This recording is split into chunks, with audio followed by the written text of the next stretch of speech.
No welly, no welly, no welly. Why is you stressing, baby? You know that you free. Why?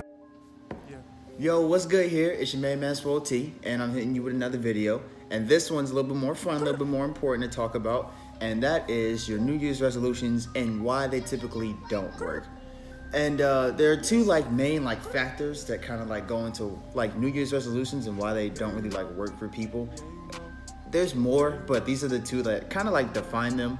And the first one is a set. So the first one is consistency and habit, and then the second would be just actual change and the change that you will make beforehand to actually do your resolution, which is something that a lot of people don't really do or think about. They just start, but I'll touch on that in a sec.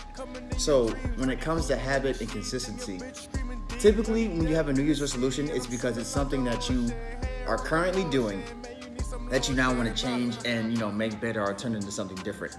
So for people who are I feel like I stay at home too much, I'm always on the couch, I'm a couch potato, I binge watch Netflix, and I don't really do anything besides work, hang out with friends, and sit on your butt.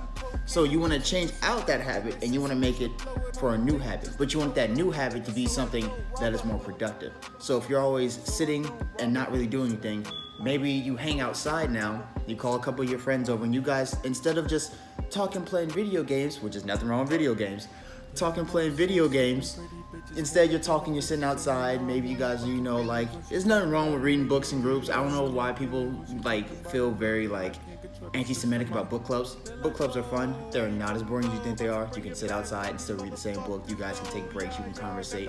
But it's just about switching up that thing that you don't like and changing it into the next thing that you want it to be, that next phase, and you want that next phase to be productive. So it's also if you're sitting down too much, you feel like you'll move. If you got the type of neighborhood you can walk around in, I'd say take a walk. I wouldn't walk around my neighborhood because that's pretty stupid. But if you got the type of neighborhood where you can go outside, breathe that air. I mean, for a lot of people who watch the videos, you live in Miami. The weather ain't typically that bad besides the fact that it gets too hot. So, I mean, if you're a couch potato, go outside.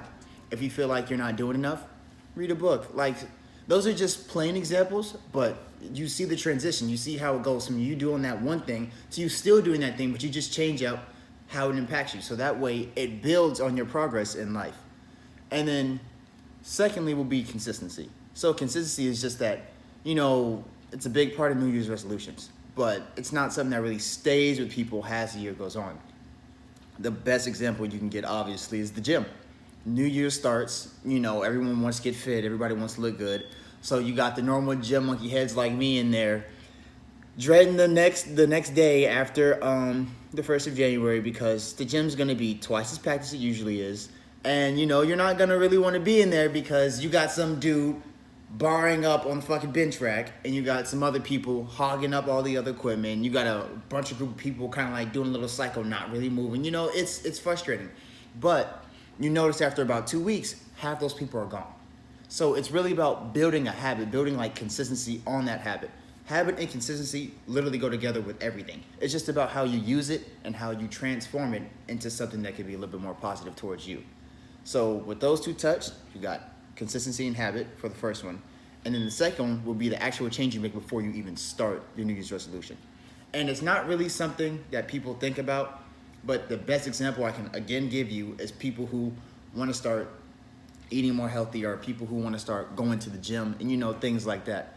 So your New Year's resolution is you want to start dropping weight, you want to eat less greasy foods, you want to get in the gym, you want to feel good, you want to feel different, you want to wake up and not feel like breathing is hard.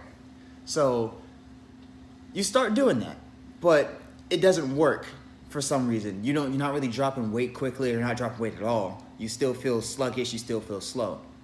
So ask yourself, what did you do beforehand to help bring your New Year's dream into existence?